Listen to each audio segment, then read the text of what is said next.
Hola, ¿qué tal? Mi nombre es Norma Amarilla, yo soy la profesora de Historia de Enfoque Histórico Político de la Educación Argentina de primero D, turno mañana.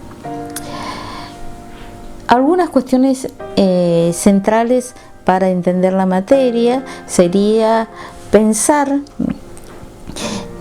en los contextos históricos. Primero tenemos que entender los contextos históricos para después entender por qué se implementan diferentes políticas educativas y qué es lo que se pretende de esta política educativa. Nuestra asignatura está dividida en tres partes. Vamos a encontrarnos que en la primera parte el Estado-Nación va a pretender un ciudadano dócil adecuado al modelo agroexportador.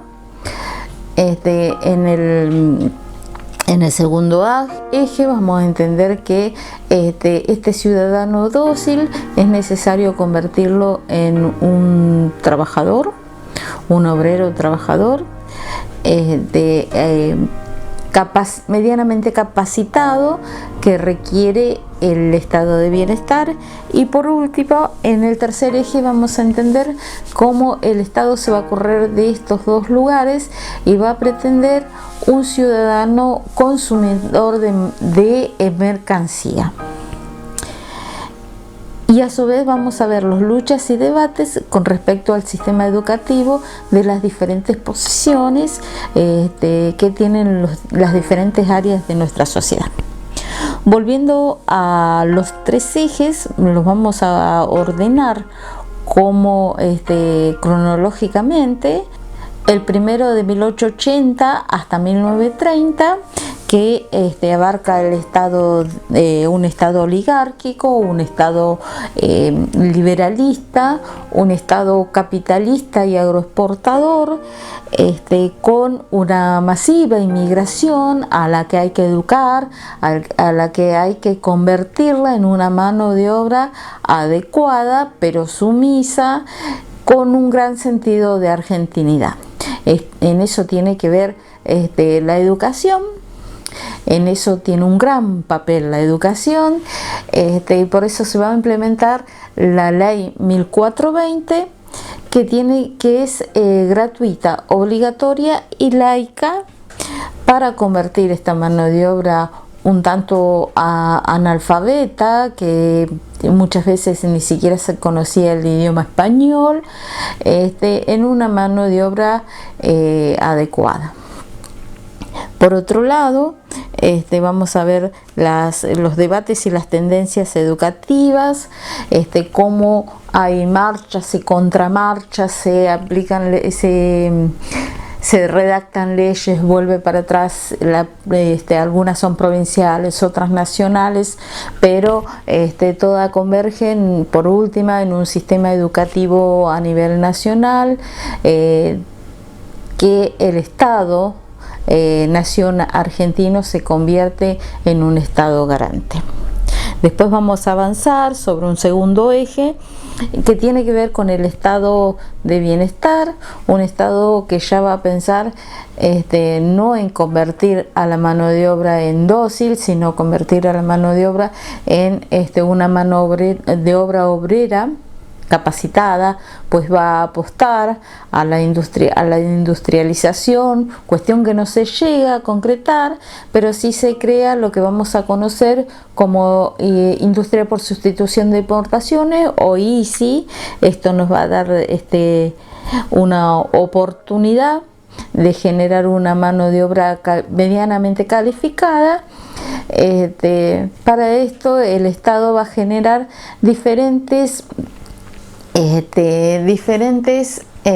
aparecen las escuelas técnicas, aparece también la universidad obrera, aparecen las capacitaciones por oficios.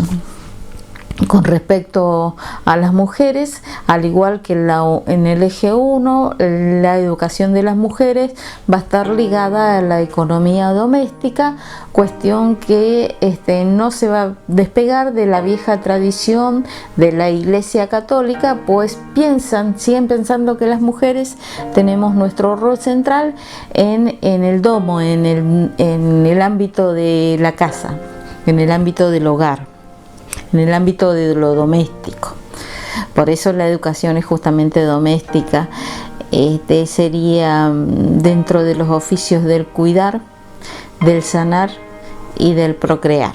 Y dentro del eje 2 también vamos a encontrar que hay un gran adoctrinamiento del Estado dentro de los parámetros educativos. Eso es muy importante verlo,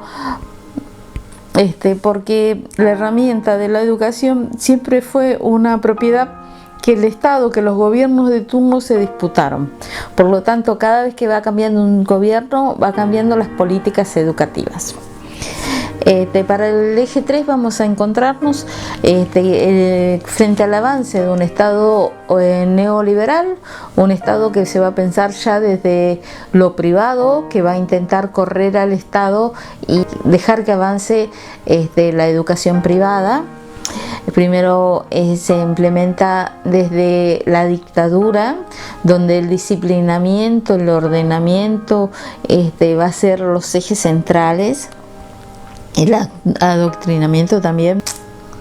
Ya no se piensa en un ciudadano con sus derechos, sino se piensa en una suerte de sujeto adoctrinado. El neoliberalismo va a apostar a la privatización. Nos vamos a encontrar su expresión máxima en 1990 con Menem, y frente a esto una fuerte lucha del ex docente. Bueno, va a haber una reforma educativa muy profunda y muy dolorosa en los 90. También va a haber una muy fuerte resistencia. Va a quedar conviviendo la educación privada y la educación pública.